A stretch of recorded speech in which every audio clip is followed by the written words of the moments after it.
Graça, misericórdia e paz da parte do nosso Senhor e Salvador Jesus Cristo. Amém? Amém. Vamos abrir nossa Bíblia hoje na Epístola de Paulo aos Efésios, capítulo 4, e nós vamos ler do versículo 1 até o 6. Efésios 4, de 1 a 6.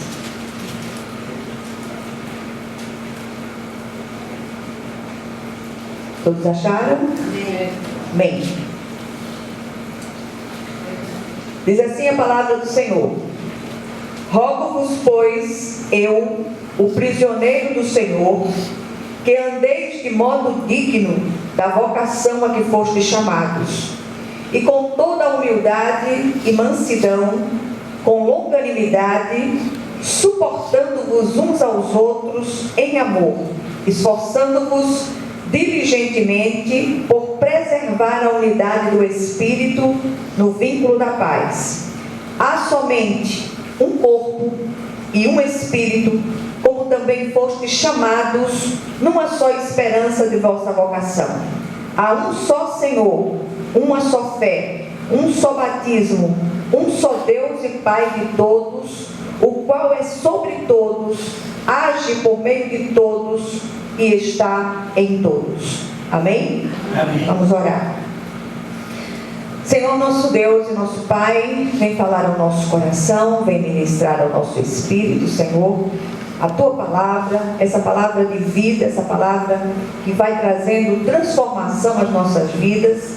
Não permita que nenhum de nós saia daqui do mesmo modo, mas que sejamos profundamente tocados pelo Teu Espírito, naquilo que o Senhor deseja ministrar a cada um de nós. Fala conosco, Senhor, porque o Teu povo ouve, em nome de Jesus. Amém. Sempre que nós celebramos a ceia do Senhor, como é hoje, como vamos fazer hoje, trazemos uma palavra de exortação à igreja. E essa palavra de hoje traz um convite ou uma intimação para que conservemos a unidade da fé pelo vínculo da paz. E essa unidade é o Cristo. Nós não podemos perder isso de vista em nenhum momento. Falando aos Efésios, o apóstolo Paulo aqui começa o capítulo 4 trazendo essa exortação a seus leitores para que vivam de uma maneira digna da vocação recebida. O objetivo de tal exortação é para que todos cheguemos à unidade da fé e do pleno conhecimento do Filho de Deus em maturidade, atingindo a medida da plenitude de Cristo. Como tem faltado maturidade aos cristãos contemporâneos. Briga-se por tudo, discute-se por tudo, e muitas vezes a gente não perde de vista o grande prejuízo que isso tem trazido à comunhão. Essa é uma linda mensagem de Paulo que tem caído no esquecimento de muitos cristãos, sobretudo os cristãos contemporâneos. E é uma palavra muito oportuna para trazer no momento que nós vamos celebrar este sermão dramatizado que é a ceia do Senhor. As invencionices de hoje, elas não param de surgir. Quanta doutrina de homens apregoadas em nossas igrejas, quanta tentativa de tirar a centralidade do Cristo, importando ensinos, muitas vezes, de outros guetos espirituais contrários à palavra de Deus. Eu imagino se o apóstolo Paulo vivesse em nossos dias. Misericórdia. Cadê o esforço para conservar a unidade do Espírito Santo pelo vínculo da paz?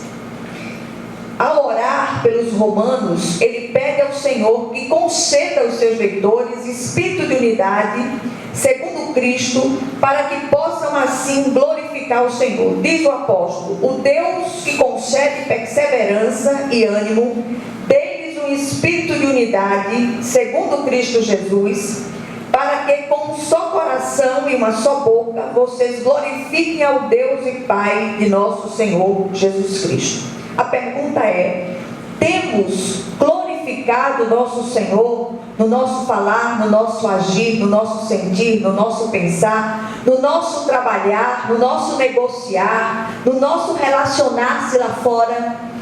Essa é uma pergunta que nós precisamos responder para nós mesmos. Paulo apela aqui aos seus leitores em Éfeso, primeiro, para que andem de modo digno da vocação que foram chamados. Diz o apóstolo, repito: rogo-vos, pois, eu, o prisioneiro no Senhor, que andeis de modo digno da vocação a que fostes chamados. Que vocação é esta? A vocação de ser santos, separados para a glória excelsa do Pai Celestial. Santidade não é impecabilidade, mas é viver para Deus. Em segundo lugar, e como seria esse andar? Versículos 2 e 3, ele diz: com toda humildade e mansidão, com longanimidade, suportando-vos uns aos outros em amor, esforçando-vos diligentemente por preservar a unidade do Espírito no vínculo da paz. Qual é o vínculo da paz? Eu vou fazer a pergunta de outra maneira. Quem é o vínculo da paz? É o próprio Cristo. Se realmente somos dele, andemos de modo a glorificá-lo. Cristão significa pequeno Cristo. Em terceiro lugar, qual a razão para esse andar de modo digno? Ele diz: há somente um corpo e um espírito, como também fostes chamados numa só esperança da vossa vocação. Há um só Senhor, uma só fé, um só batismo, um só Deus e Pai de todos, o qual é sobre todos, age por meio de todos e está em todos. Paulo deseja que o nome do Senhor seja em tudo glorificado. É deprimente assistir cristãos se digladiando por causa de questões doutrinárias absolutamente irrelevantes. Fomos alcançados para louvor da glória de Deus. Quanta discussão tola e infrutífera tem trazido prejuízo para o reino de Deus. Quantas pessoas poderiam ser alcançadas e não são, por causa da visão curta de muitos cristãos. Nós fomos chamados para ter a visão de águia. A águia tem uma visão imensa, é 180 graus. Ela vê acima das tempestades. E por que será que o Senhor resolveu nos comparar a águias do Senhor?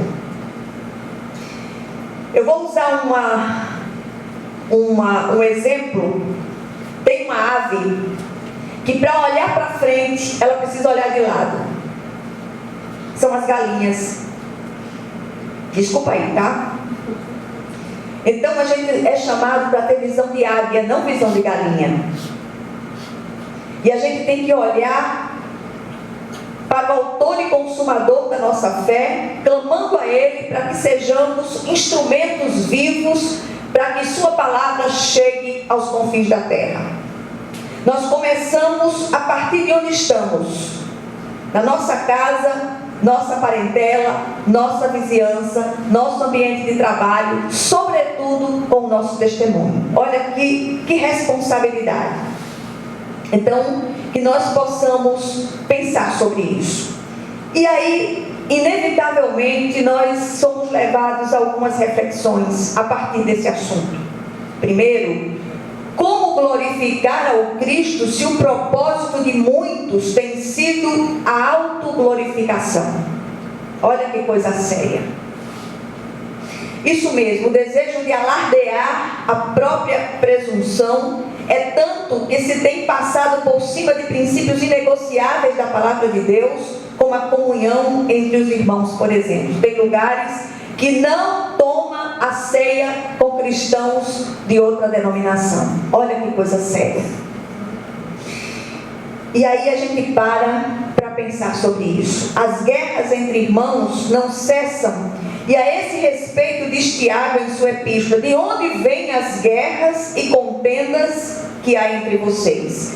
não vem das paixões que guerreiam dentro de vocês? Segundo lugar, precisamos parar e avaliar nossas diferenças. Será que essas diferenças acontecem naquilo que é essencial do ponto de vista bíblico? Tem uma frase atribuída a um teólogo luterano chamado Peter Medellin, embora ao longo da história venha sendo atribuída a outros, inclusive a Agostinho e a Felipe Melanto, que era um discípulo de Lutero. E diz o seguinte, essa frase traduz muito bem a exortação do apóstolo. O teólogo diz: no que é essencial, unidade; no que não é, liberdade; em todas as coisas, caridade. Olha que coisa séria. E aí a pergunta aqui em relação à fé cristã é: o que seria essencial para nós cristãos, afinal? Gostaria de deixar pelo menos 3 fatos essenciais. Primeiro, não há salvação em nenhum outro a não ser por meio de Cristo Jesus. Isso é inegociável. Segundo, o sacrifício de Cristo foi único, perfeito, eficaz e suficiente. Esta verdade é essencial. A gente não negocia. Terceiro lugar, esta obra salvífica acontece unicamente pela graça, mediante a fé em Cristo Jesus. Não há obra meritória nenhuma em nós. É outra verdade inegociável. Assim, todos estávamos no mesmo patamar, encerrados na condenação eterna, encerrados nos nossos pecados e delitos, mortos em nossos pecados e delitos, e o Senhor, unicamente por sua graça, nos alcançou. Nenhum de nós era melhor que o outro. Não foi por obras de justiça de nossa parte, para que não nos gloriássemos, mas pelos méritos infinitos e únicos do Senhor Jesus Cristo. O que é que nós aprendemos aqui? Rapidamente. Primeiro, estendamos a destra de comunhão, aos nossos irmãos em Cristo, não importando a denominação. Tiago completa a sua exortação dizendo: mas ele nos concede graça maior.